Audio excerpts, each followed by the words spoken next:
Start your day with Morning Edition and wind it down with All Things Considered, only on KPBS. From global headlines to local stories, stay informed, inspired, and connected. Tune in daily or listen anytime at kpbs.org.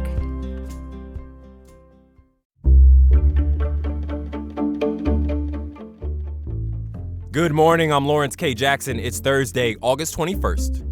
There's been another immigration enforcement arrest near a school. More on that next, but first, the headlines.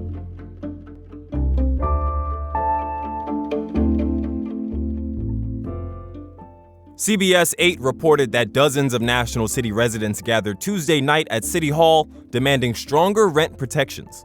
Renters are currently protected under a statewide tenant protections law. That law includes a rent increase maximum of 10% per year, which many demonstrators said is too high. Their main demand is that national city leaders pass a citywide tenant protection law to override the current statewide one. One of the ideas mentioned was changing the maximum rent increase per year to 3% or matching the current inflation rate, whichever is lower. The Santee Fire Department has some new hardware. The city officially put a new brush rig into service yesterday with a traditional push-in ceremony at its Fire Station 5. The rig cost over $600,000. Roughly $400,000 of that was covered by the San Diego Regional Fire Foundation and the San Diego River Conservancy. The remainder was covered by the city's general fund. According to the city, the new brush rig will ensure the department always has a dedicated brush truck available, even when assisting neighboring communities. While fire season is year-round in California, the timing is ideal, as late summer and fall are when the risk of fire is highest because of the combination of heat,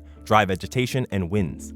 The number of riders on MTS has increased over 7% over the past year. When the agency announced the increase yesterday, they said it brings them near their ridership prior to the pandemic.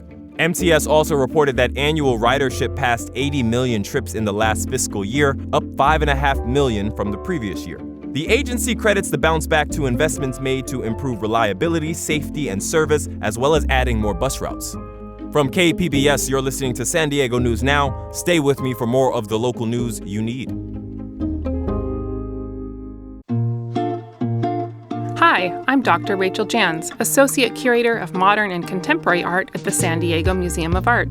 We're presenting a landmark exhibition of Eduardo Chillida, a visionary sculptor who transformed the way we think about form, space, and material. Eduardo Chillida Convergence is the most expansive U.S. presentation of the artist's work in nearly 50 years, bringing together monumental sculptures, delicate works on paper, and a virtual reality experience of his iconic Comb of the Wind installation on the Basque coast of Spain. Eduardo Chillida Convergence is on view now through February 8, 2026 at the San Diego Museum of Art in Balboa Park. Learn more at sdmaart.org.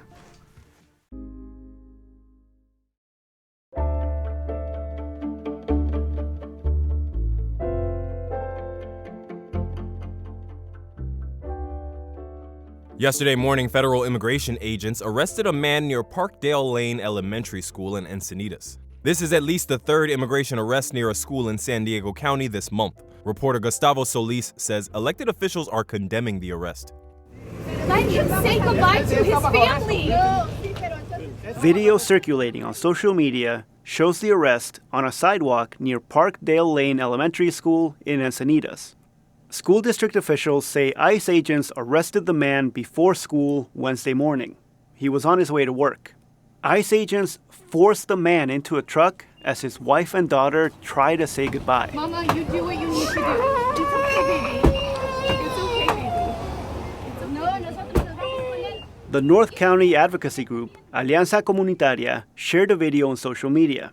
State Senator Catherine Blakespear and Congressman Mike Levin quickly condemned the arrest. Blakespear called it inhumane, barbaric, and lawless. Levin says ICE needs to provide a full and immediate explanation. The agency did not immediately respond to questions from KPBS. This is the third immigration arrest near a school in San Diego County this month. Others happened in Chula Vista and Linda Vista. Gustavo Solis, KPBS News.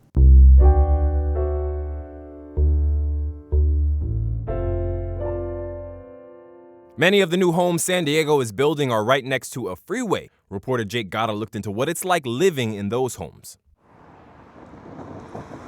How would you feel about living right next to a freeway? In San Diego, that's the reality for a lot of people. It's all of this loud sound that we're talking over right now, and the pollution from the traffic. Noise and pollution. That's what Jolene Miller deals with on a daily basis. She lives next to the freeways in Mission Valley. And soon there will be a lot more people in the same boat, because 1 in 5 housing permits issued in San Diego County in the past 6 years is within 1,000 feet of a freeway. You can wipe your little table down on the patio every day, and it's gonna come out black every day. We don't need a study to tell us that pollution is bad for your health, but there's a ton of research showing that living near a source like freeways has consequences. But still, we keep putting homes there. That really hasn't come up in the discussion over the last few years that I've been on the city council, and that we have been working to add more housing. Councilmember Stephen Whitburn represents a district with a lot of freeways, and he told me building housing has been a priority. But a majority of the county is zoned in a way that limits new construction. And until that changes, the new apartments have to go somewhere. So they end up right next to a freeway. That was reporter Jake Gatta with another installment of In Whose Backyard. The parents of a teenager killed while crossing the street in Encinitas are asking the city to improve street safety. John Chalekian's daughter, Emery, was killed while crossing Encinitas Boulevard in a marked crosswalk, allegedly by a driver running a red light. A bicyclist and my daughter were both killed within a quarter of a mile of one another on that strip of Encinitas Boulevard.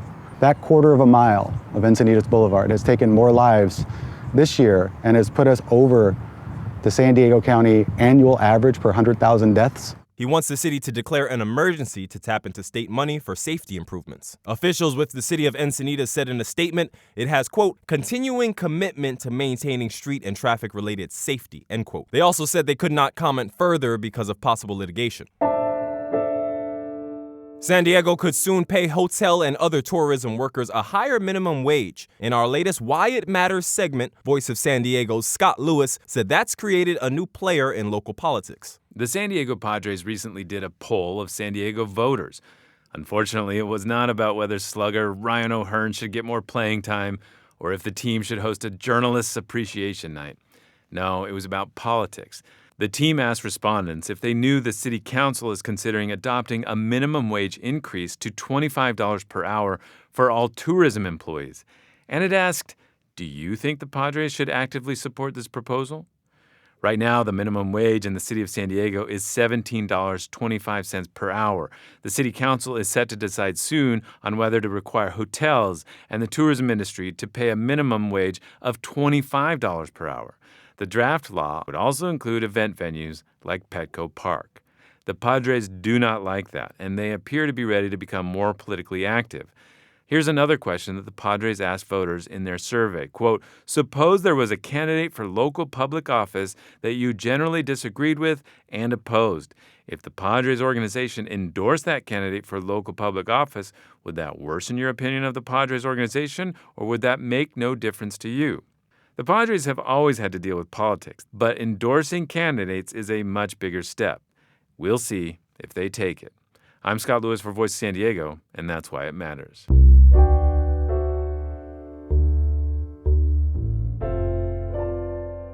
Bob Marley's 1977 hit Jammin' celebrates community, peace, and mutual respect. It's also the latest inspiration behind Pajamin', a new children's book by Bob Marley's eldest son, Ziggy Marley. Midday Edition host Jade Hindman sat down with Ziggy Marley ahead of his appearance at the KPBS San Diego Book Festival on Saturday. Tell me about Pajamin'. It's about, a family pajama party.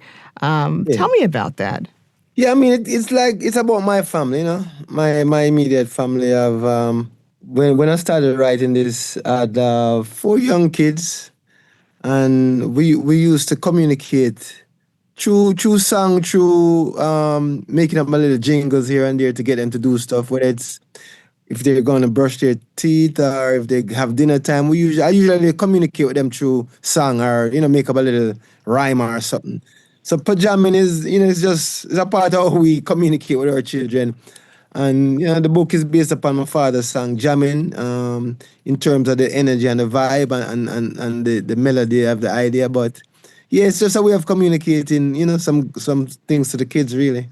Wow. I mean, even though this book is about a family pajama party and, when we think of it, we're thinking of very small children, it's something that you really carry on even as your kids grow up and get older. It's that connection, right? It's important. Yeah, man, especially, I mean, the connection where we bring everyone kind of back to the childhood state of mind, where no matter how old you get, you're still my child and I'm still your parent, and we always can dial down the adult world, and bring it back to that sense of when you were a child, when I was a child being a child. It's a great time in our lives, in their lives, and we always can bring it back.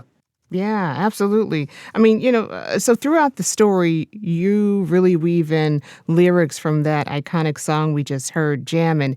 How did you get the idea to do that? Well, really and truly, we do these things every day. We make up stuff, we ad lib stuff, so it's just a part of who we are and what we do. We like having fun, we like making fun, and music is a part of our life, and we have fun with music. And so with songs of my father, we always like, trying to relate it to our everyday life and spin it in that way. And so this is one of the way we spin it, spin the vibe of his spirit into his grandchildren, in a very fun way. Illustrations are such a huge part of children's books too. And these illustrations, they're bright and colorful, almost whimsical, like a kid's imagination. Leticia Moreno did the illustrations. What was it like to bring the images to life with her?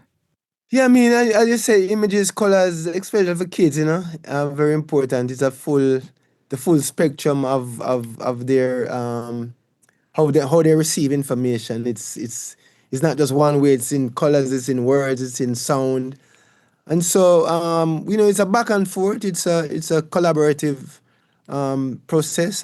We really use a lot of heart and a lot of feeling to also interpret things, and not just how we see it, but how we feel it. That's right. Well, lastly, Ziggy, what do you hope kids and their families take away from Pajamin'? Well, joyfulness, togetherness, and again, a way to put the outside noise away. Because there's a lot of noise outside in the world, And just get together as a family, really. I mean, that's what I hope. It's just feel like, lock off the noise of the outside world for a second, and let's be a family, and let's get back together and share and love, and just sometimes do things that is maybe breaking the rules in the house, but it's fun at the same time, So freedom, really. I want kids and parents to have a little freedom.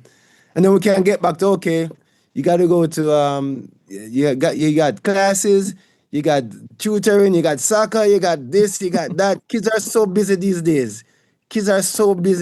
So much pressure on kids.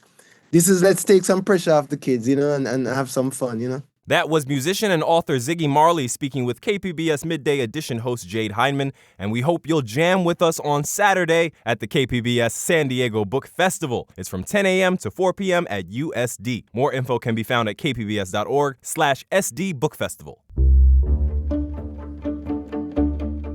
That is it for the pod today. As always, you can find more San Diego news online at kpbs.org. I'm Lawrence K. Jackson. Thanks for listening and subscribing. By doing so, you're supporting public media, and I want to thank you for that. Have a great day.